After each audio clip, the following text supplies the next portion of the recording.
ये हमारी जो क्लास है आज स्टार्ट हो रही है और बहुत ही शानदार होने वाली है, क्योंकि ये इंट्रोडक्शन क्लास और स्टेट्स ऑफ मैटर यानी पदार्थ की अवस्था का प्रैक्टिस क्लास होगा। ठीक है, ओके। तो क्वेश्चन को हम लोग स्टार्ट करते हैं।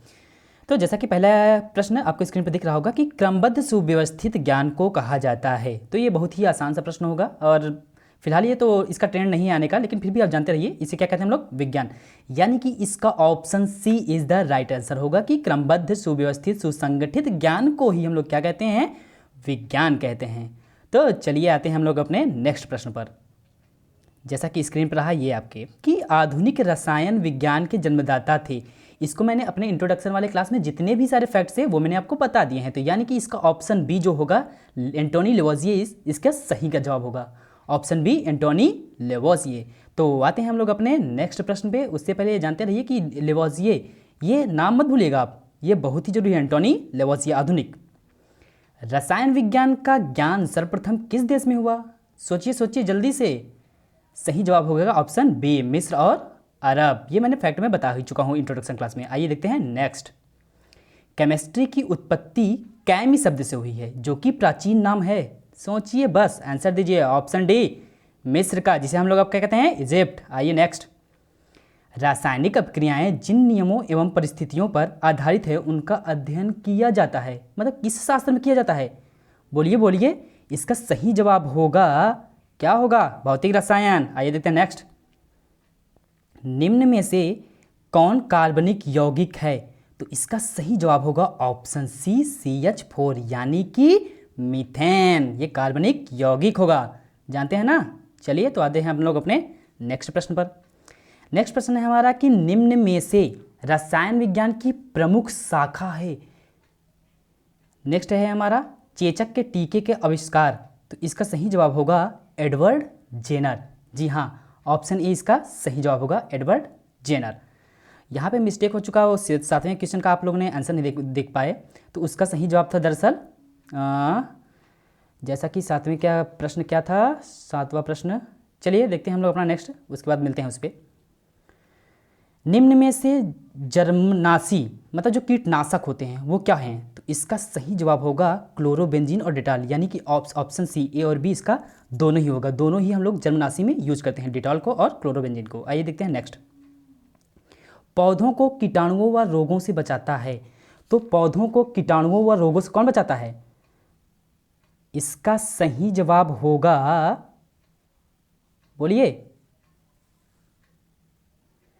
BHC का पूरा नाम है, आप लोग बोल ही नहीं रहे, इतना शॉर्ट है पौधों का, उसका जवाब ही नहीं दिया आप लोगों ने। चलिए ठीक है, 11वें पे आ चुके हैं हम लोग। BHC का फुल फॉर्म है बेंजीन हेक्साक्लोराइड। तो आइए देखते हैं हम लोग अपना नेक्स्ट प्रश्न। आदर्श गैस व्यवहार है। तो आदर्श गैस व्यवहार जो है हमारा एक परिकल्पना है। दरअसल ये क्या है, एक परिकल्पना है, कोई प्रेक्षण नहीं है, प्राकृतिक नियम नहीं है, ये हम लोग परिकल्पना करते हैं, ये कोई एग्जैक्ट नहीं है आदर्श गैस। तो आइए देखते हैं हम लोग नेक्स्ट प्रश्न। निम्न में से कौन रासायनिक पदार्थ के संगठन से निर्मित होते हैं? तो रासायनिक प्रकार से संगठन से कौन निर्मित होते हैं? Urea, sulphur, drugs, Dettol. ध्यान सोचिए, ऐसी ये तीनों ऑप्शन है और ABC तीनों में ही रासायनिक संगठन होते हैं। तो इसका सही जवाब होगा ऑप्शन डी, यानी उपरोक्त सभी, यूरिया, सल्फर, ड्रग्स, डेटॉल, ये तीनों ही सही होंगे। तो आइए देखते हैं हम लोग नेक्स्ट। और आपका हमारा शुरू होता है चैप्टर 2। चैप्टर 2 का पहला प्रश्न क्या है हमारा, कौन सी वस्तु द्रव्य नहीं है? तो यहाँ पे जो ऑप्शन बी होगा वो इसका सही जवाब होगा प्रकाश। क्यों? क्योंकि प्रकाश जो होता है उसमें कोई भार नहीं होता है। जैसे कि आप लोगों ने E=mc² सुना ही होगा। ये तो आइंस्टीन का क्या है, आइंस्टीन का क्या है, आइंस्टीन का समीकरण है, बहुत सारी चीज़ें बताता है। कोयला क्या है, लकड़ी क्या है, कॉपर क्या है, ये एक द्रव्य है। दुनिया में जितनी भी चीज़ें हैं सभी द्रव्य हैं, जबकि प्रकाश द्रव्य नहीं है। तो आइए देखते हैं अपना नेक्स्ट प्रश्न। m ग्राम द्रव्यमान के लुप्त होने पर उत्पन्न ऊर्जा होगी। अभी अभी मैंने बताया ना कि E=mc², यानी कि अगर किसी भी द्रव्यमान को अगर आपको गायब करना हो तो उसको प्रकाश की चाल के स्क्वायर यानी वर्ग से अगर मल्टीप्लाई कर दें तो वह जो भी वस्तु रहेगी वो गायब हो जाएगी। जी हाँ, ऐसा कई फिल्मों में दिखाया गया है, जैसे कि मिस्टर इंडिया में। वहाँ पर उसके द्रव्यमान को क्या किया जाता है, प्रकाश के वेग से मल्टीप्लाई कर दिया जाता है और वो द्रव्यमान क्या होता है, गायब। E=mc², ये याद रखिए। तो आइए देखते हैं हम लोग अपना नेक्स्ट प्रश्न। कि प्रकृति में जल किस अवस्था में मिलता है। तो जो प्रकृति में जल पाया जाता है हम लोग इसको तीनों अवस्था में, यानी ठोस, द्रव, गैस तीनों में पा सकते हैं। ठोस अवस्था हमारा बर्फ होगा, द्रव का जैसे पानी ही रहता ही है, और गैस कैसे होगा, गैस को अगर पानी को उबाल दिया जाए 100 डिग्री सेल्सियस पर तो क्या होगा, वो गैस बन जाएगा। इसका मतलब ये हुआ कि जो हमारा प्रकृति में जल पाया जाता है वो तीनों अवस्थाएं, यानी ठोस, द्रव, गैस। Option C is right. तो आइए देखते हैं हम लोग नेक्स्ट प्रश्न। ठोस अवस्था में अणुओं की गतिज ऊर्जा होती है। गतिज ऊर्जा सोचिए क्या होता है कि अगर उसके जो पार्टिकल हों वो मूवमेंट करते हों, तो इसके हिसाब से किसके पार्टिकल हैं जो ज़्यादा मूवमेंट करते हैं। तो ठोस अवस्था में क्या होते हैं, बहुत कम, क्योंकि उसमें संकीर्णता ज़्यादा होती है। तो इसका सही जवाब होगा कि क्या होगा, द्रव के अणुओं से कम, ये इसका सही जवाब होगा। अंतरण अणुक बल अधिक होता है। तो अंतरण अणुक बल किस में होता है, ठोस में। हाँ, ऑप्शन इज राइट आंसर, ठोस में। क्यों कि ठोस के जो कण होते हैं बहुत ही पास पास होते हैं, तो वो क्या करेंगे, उनमें इतना संकीर्णता नहीं रहता है कि वो मतलब चिपकाए रहते हैं, तो उसमें अंतराणुक आकर्षण बल बहुत ही ज़्यादा होता है। और यही कारण है कि, समझ रहे हैं ना, कि यही कारण है कि वो आपस में बहुत ही सटे रहते हैं और वो भारी लगते हैं, बहुत ही भार में दिखते हैं। तो आइए देखते हैं नेक्स्ट। जिस ताप पर द्रव का वाष्प दाब वायुमंडलीय दाब के बराबर हो जाता है उस ताप को कहते क्या है। ऑप्शन के हिसाब से गलनांक, हिमांक, क्वथनांक या क्रांति ताप। तो इसका सही जवाब होगा क्वथनांक। कभी कभी आपने सुना होगा कि जब हम लोग पहाड़ पे जाते हैं तो वहाँ पे वायुमंडलीय दाब ज़्यादा होता है, तो वहाँ पे अगर कुछ भी चीज़ पकाया जाए तो बहुत जल्दी ही पक जाता है। तो यही कारण है क्वथनांक है। क्वथनांक क्या कर लेता है, उसका बराबर कर लेता है। बॉइलिंग पॉइंट क्या कर लेता है, बराबर होता है। तो इसलिए इसका सही जवाब होगा ऑप्शन सी, क्वथनांक इसका सही जवाब होगा।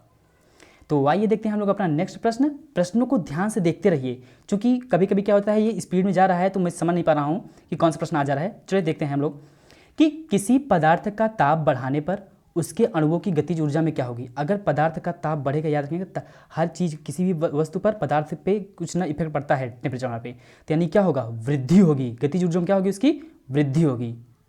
तो आइए देखते हैं नेक्स्ट हमारा, निम्न में से कौन सा युग्म यौगिकों को प्रदर्शित करता है। तो इसका सही जवाब होगा पानी एवं साबुन। पानी का भी केमिकल फार्मूला होता है H2O और साबुन का भी केमिकल फार्मूला होता है।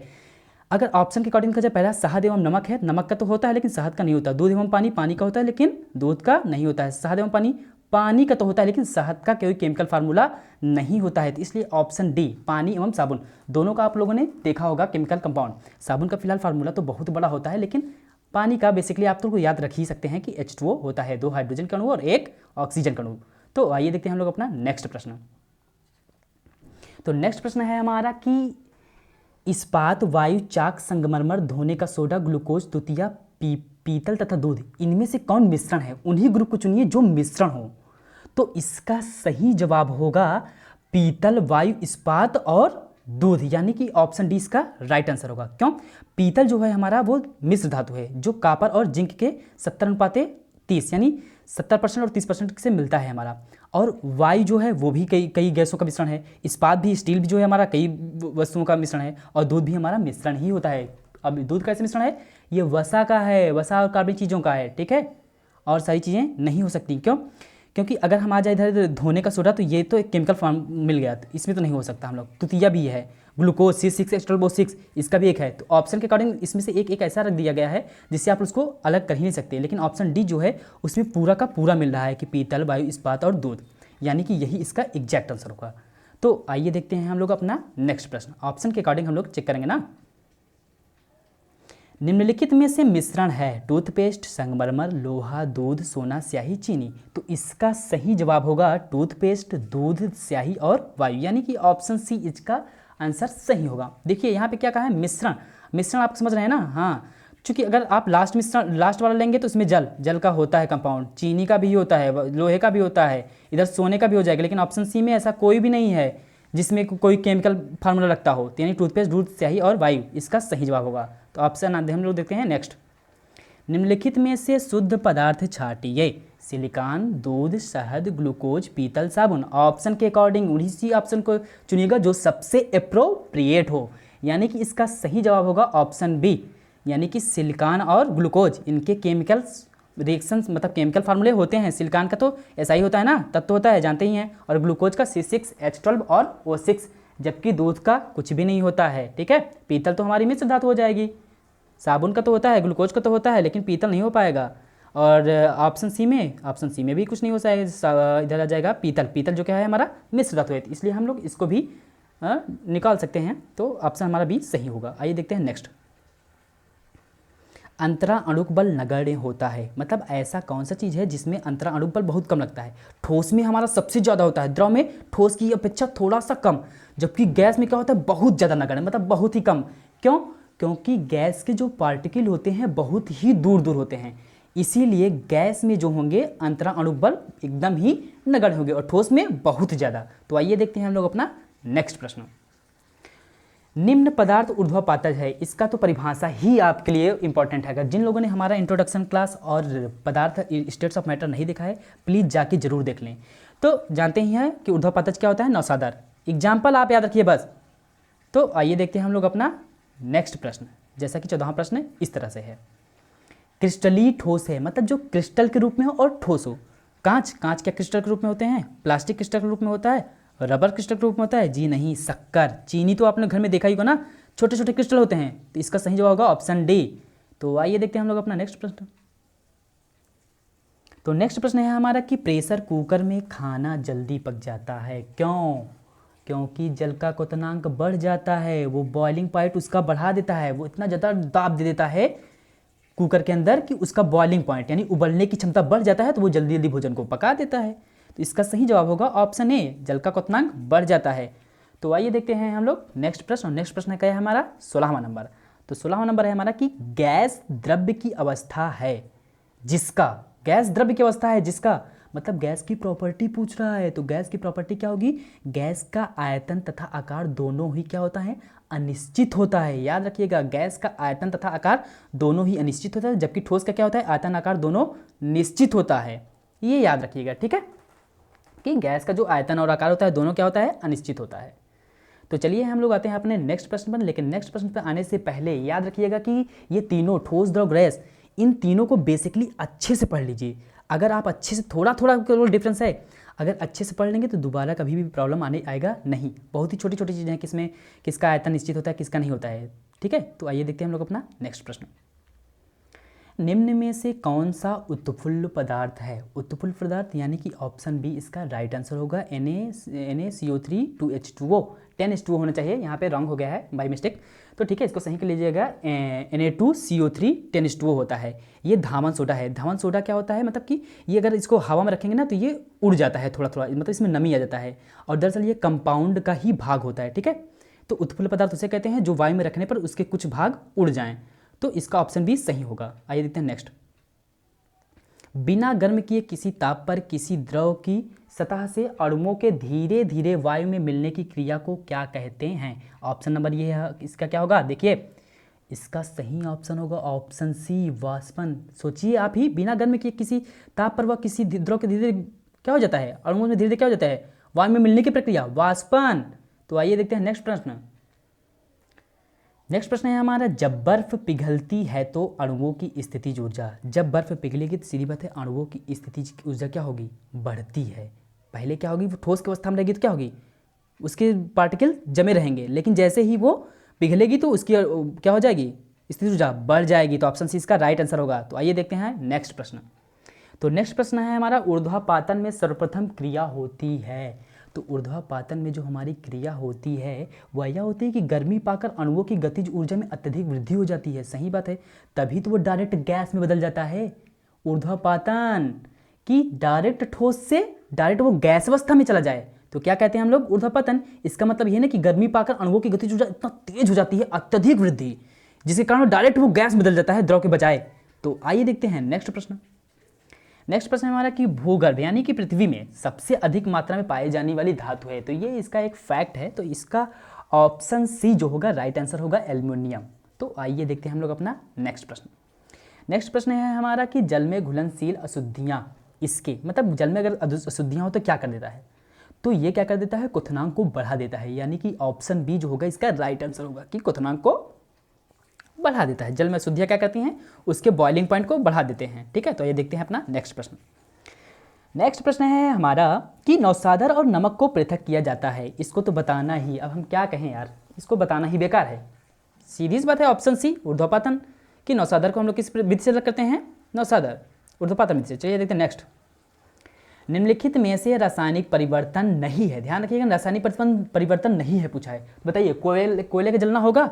जी हाँ होगा, कोयले का परिवर्तन रासायनिक परिवर्तन होता है। दूध का सड़ना बिल्कुल होगा, तभी तो वो ना दूध से अगर कोयला जल जाएगा तो दोबारा कोयला नहीं बन पाएगा। दूध अगर फट जाता है तो वो दोबारा सही दूध नहीं बन पाएगा। वाष्प का बनना, ये सही जवाब होगा इसका, ठीक है। तो आइए देखते हैं नेक्स्ट। धातु के बर्तन में रखा दूध निम्न में से किस परिस्थिति में सर्वाधिक शीघ्रता से ठंडा हो जाएगा? इसको तो कोई भी कॉमन सेंस से अपने जवाब दे सकता है। तो इसका सही जवाब क्या होगा? ऑप्शन सी, जब बर्फ को बर्तन के चारों ओर रखा जाए। तो सीधी सी बात, अगर बर्फ के चारों ओर रखा जाए तो आराम से वो यार ठंडा हो जाएगा। तो बेसिकली है, कोई भी कॉमन सेंस से भी इसका आंसर दे सकता है। तो चलिए आते हैं हम लोग अपने नेक्स्ट प्रश्न पर, लेकिन हमारा लेक्चर देखना मत भूलिएगा, ठीक है। तो आइए देखते हैं अपना लास्ट, इस प्रैक्टिस सेट का लास्ट प्रश्न। तो लास्ट प्रश्न हमारा इस तरह से कि निम्न में कौन सा तत्व है? अब जिन्होंने पीरियोडिक टेबल में अच्छे से देखा है कि कौन क्या है, तो वो आराम से बता सकता है कि मैग्नीशियम ये हमारा तत्व है। जबकि सिलिका क्या होता है? SiO2, ये एक कंपाउंड है। कांच क्या है? लेड, ठीक है, ये नहीं होगा। तो ऑप्शन सी इसका राइट आंसर होगा, मैग्नीशियम हमारा क्या है? तत्व है। तो वीडियो में बने रहिए अगले लेक्चर के लिए। तो धन्यवाद, थैंक यू। और साथ ही साथ याद रखिएगा हमारा अगला लेक्चर जो भी आएगा उसको देखना मत भूलिएगा। तो धन्यवाद। कोरोना में बचे रहिए, सावधान रहिए।